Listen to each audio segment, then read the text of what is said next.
सरकार के लोग इस्तेमाल कर रहे हैं सभी स्वतंत्र एजेंसियों का। पहली बात तो ये है कि 2 स्टेटों के चुनाव अभी बाकी हैं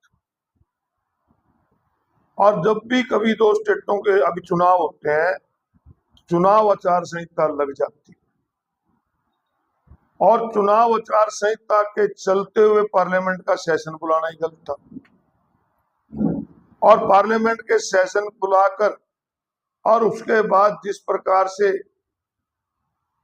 देश के प्रधानमंत्री दूरदर्शन का इस्तेमाल करके, मीडिया का इस्तेमाल करके, वो भी चुनाव आचार संहिता का उल्लंघन था।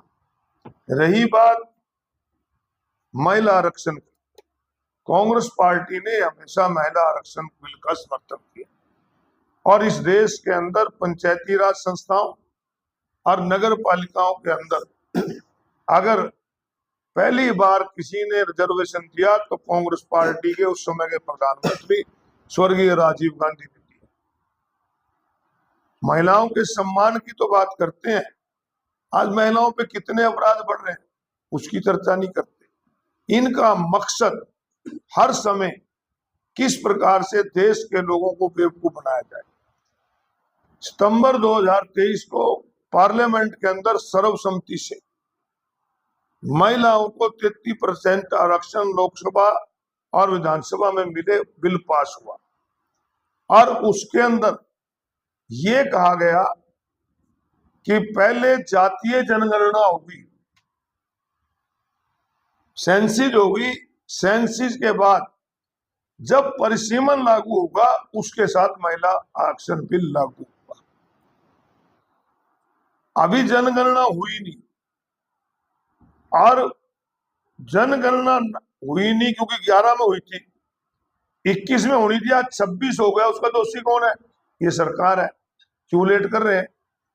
और बगैर जनगणना के डिलिमिटेशन करके केवल महिलाओं के पीछे दूसरा चेहरा इनका था कि किस प्रकार से अपने विरोधियों की सीटों को काट चाट किया जाए, बगैर जब हमारे पास कोई ऑथेंटिक डाटा ही नहीं है, हमारे पास यही नहीं पता कि किसकी हल्के में कितनी जनसंख्या है, तो फिर आप कैसे डिलिमिटेशन कर दोगे?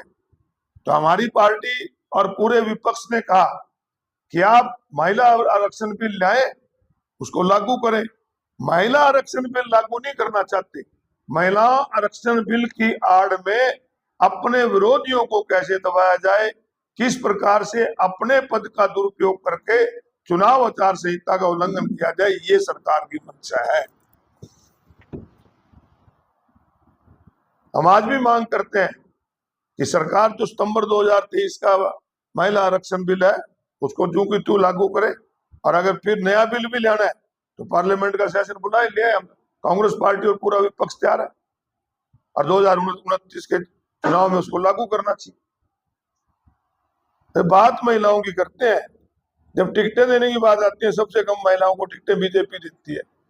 आज 48 विधानसभा में इनके एमएलए मात्र 5 बीजेपी की महिला है और कांग्रेस के 37 उसमें 7-8।